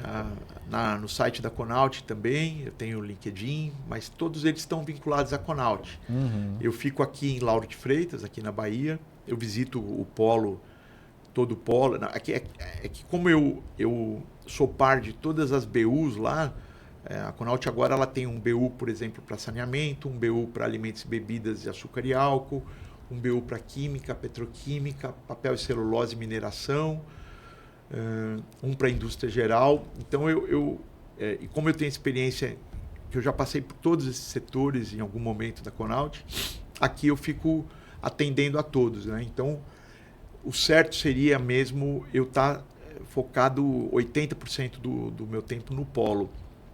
Mas na prática é impossível, né? Eu tenho demanda de saneamento, tenho demanda de alimentos, o tempo todo eu recebo ligação e também dos outros estados que eu cuido, né? Então, mês passado eu estava no Ceará. Logo agora eu vou ter que ir para Manaus, que a gente está com um projeto grande lá. Então mas assim, o objetivo é eu dar o suporte operacional aqui para o polo. Esse é o principal objetivo meu aqui. Joia. Bom, quer deixar um telefone? Pode ser, pode falar. O meu celular é o 71 99705 3344. 99705 3344 71 DDD. 71 é DDD, eu fico aqui em Lauro de Freitas. Eu escolhi Lauro porque eu queria morar em casa, né? Eu morei a vida toda, depois que eu casei, sempre em apartamento e todo mundo me falava, Lauro tem condomínios de casa legais e tal. Eu fui o contrário, eu morei em casa, aí casei e fui morar em apartamento. Pois é. E aí agora eu posso ter cachorro, tenho 2 cachorros enormes, assim. Uhum. Mas é isso, a Conaut é uma empresa que me inspira, ela inspira muita gente, assim, que trabalha lá, os mais antigos, os que conheceram o seu Teodoro, tiveram a oportunidade de ouvir as histórias dele, eram impagáveis as histórias que ele contava. Eu lembrei de uma só que ele me contou, eu não sei como é que a gente está de tempo. Pode falar. Mas essa é uma história que muito, muito interessante. O bom do podcast é que não tem tempo, né? É isso, mas é uma história maravilhosa que ele me contou uma vez, bem no comecinho da Conaut. Mostrava a indignação dele com a desigualdade, né? Ele me contando que uma vez eles pegaram um pedido, porque naquela época os postes de telefonia, a cada, sei lá, não sei quantos postes, tinha uma caixinha que tinha um reservatório de óleo e tinha um motorzinho que gerava uma corrente para poder amplificar o sinal. Eu não entendo muito como era na época. E nessa caixinha que tinha que ter uma chavezinha de nível. E ele ganhou o fornecimento, acho que de 300 e poucas. Eu sei que era coisa grande, não, acho que não eram 300, eram muitas, assim.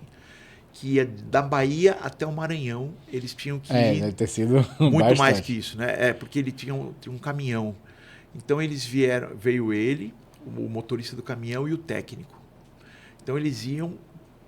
Era o começo de tudo ali, né? Então eles paravam no poste, iam lá, instalavam a chavinha, testavam e iam no mapa de acordo com o próximo caminhão. E quando chegava a noite, eles, embaixo da boleia do caminhão, eles prendiam a rede e dormiam embaixo da rede. E eles sempre procuravam ver uma luz assim, para ter uma referência de uma casa, de um casebre de Lampião. E aí um dia ele disse que está deitado, ele vê uma pessoa se aproximando, assim, com um lampião.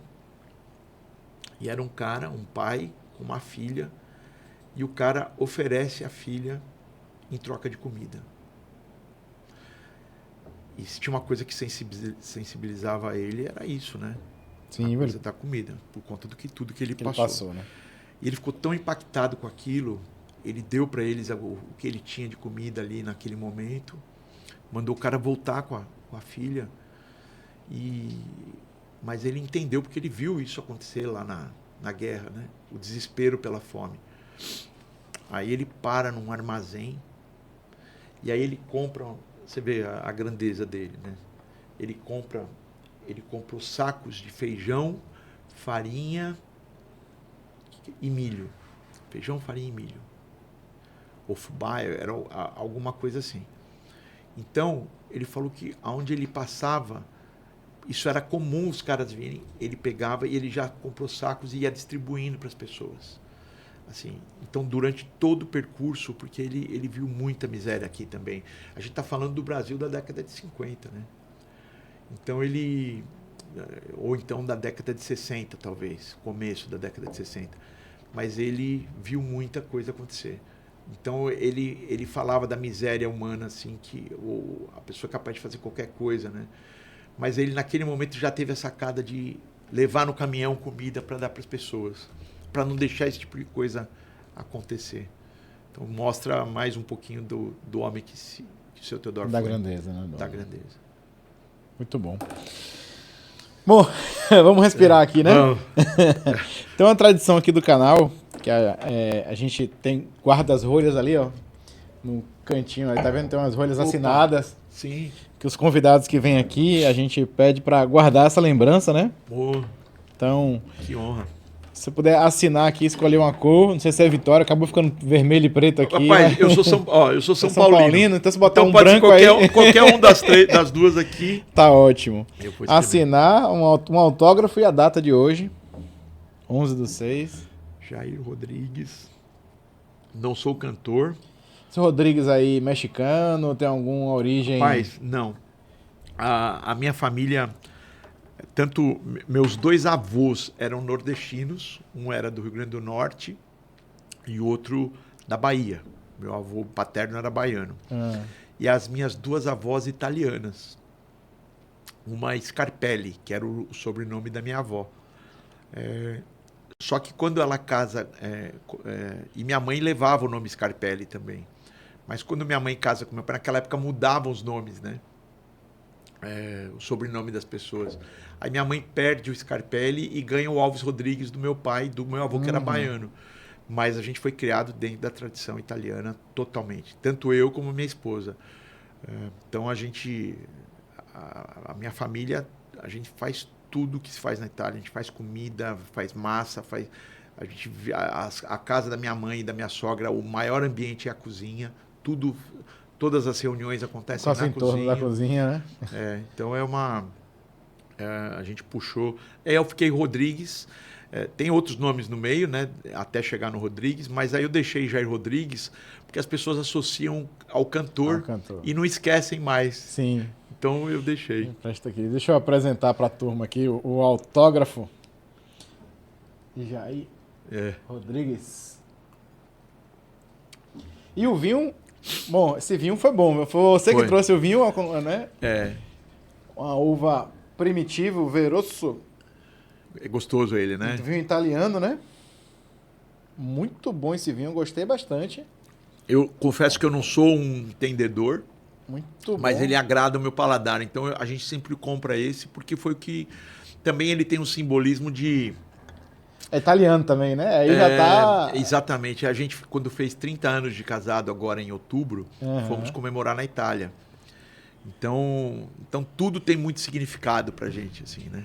Tudo tem muito significado. A gente conseguiu visitar a terra dos nossos antepassados, então foi muito emocionante. Também tem origem italiana? Também. Não foi só criado com a tradição italiana, não. Também tem origem. A família dela é alemã e italiana, né? A minha é brasileira e italiana, mas a gente foi criado dentro dos costumes. Eu assumo a cozinha na sexta-feira à noite e vai até o domingo à noite, sou eu que cozinho em casa. Eu gosto muito de cozinhar no final de semana também. É demais, né? É bom. Eu gosto de cozinhar. Eu tenho o feijó português, o runchinski polaco, tenho um Auflen alemão, um nascimento índio, então tem uma mistura bem brasileira aí também. Eu acho que esse é o grande negócio do Brasil, é isso, né? Essa pluralidade. Eu costumo dizer que a Bahia, ela me surpreende cada vez mais, assim, porque eu já morei, eu conheço o Brasil todo, então eu tive a oportunidade, por conta da Conault, de conhecer todas as capitais brasileiras, assim, e muitas vezes. O lugar que eu menos fui foi Rondônia, que eu fui 2 vezes. Mas o resto eu fui muitas vezes, assim. E eu posso dizer assim, de todos os lugares que eu fui, eu costumo dizer assim, o baiano é diferenciado. O baiano é outra categoria, assim. Porque o baiano é gentil, o baiano tem uma gentileza no tratar. E a Bahia é um lugar que você... ela é permissiva. É um lugar que a gente tem, no dia 2 de fevereiro, por exemplo, uma igreja católica tendo as suas escadarias lavadas pelas baianas do Candomblé. E nesse evento tem pastores evangélicos, tem espíritas, então é uma coisa que isso acontece na Bahia. Isso eu acho que não teria, isso não aconteceria em outros lugares, por conta dessa coisa que o baiano tem, que eu não sei explicar, essa gentileza, essa... Então o baiano, assim, você conhece ele hoje, no dia seguinte ele você já vai na casa dele, já lhe convida para ir jantar. Exatamente. Na casa, família... Não é nem no dia seguinte, às vezes você está conversando com o cara, bora lá jantar lá em casa hoje, bora lá comigo para minha casa. É um negócio que é estranho, o paulista é desconfiado, né? O paulista, ele precisa conhecer você, confiar para depois fazer isso. E o baiano, ele já é assim... Ele, como vocês dizem, né? O baiano não nasce. Estreia, né? Joia, Jair, muito obrigado. Valeu, meu irmão. Ótimo bate-papo aqui. Eu também adorei. Foi bom pra caramba. Adorei. Eu sempre falo que produto é importante. Assim, a gente tem produtos de primeira linha, né? A Crone, ela é um dos líderes mundiais. Mas o vínculo que a gente tem com a história, porque tudo que a gente vive, o dinheiro, as coisas que a gente pode comprar são transitórias, mas as vivências são permanentes, né? E eu tive experiências maravilhosas, eu conheci pessoas maravilhosas ao longo da minha vida, né? Eu acho que o grande prazer de trabalhar em vendas não é só o dinheiro, mas é as pessoas que você vai ganhando no caminho, assim, os amigos, né? Eu tenho milhares de amigos, assim, centenas, eu diria, de amigos que eu fiz por conta do meu trabalho, que deixaram de ser cliente depois da segunda visita, passaram a ser meus amigos, frequentar minha casa. Então, eu acho que esse é o grande mérito de tudo isso, assim. Show! Bom, pessoal, você que ficou até aqui, depois de um excelente bate-papo desse, você acompanhando com o seu vinho aí também. Se você tiver um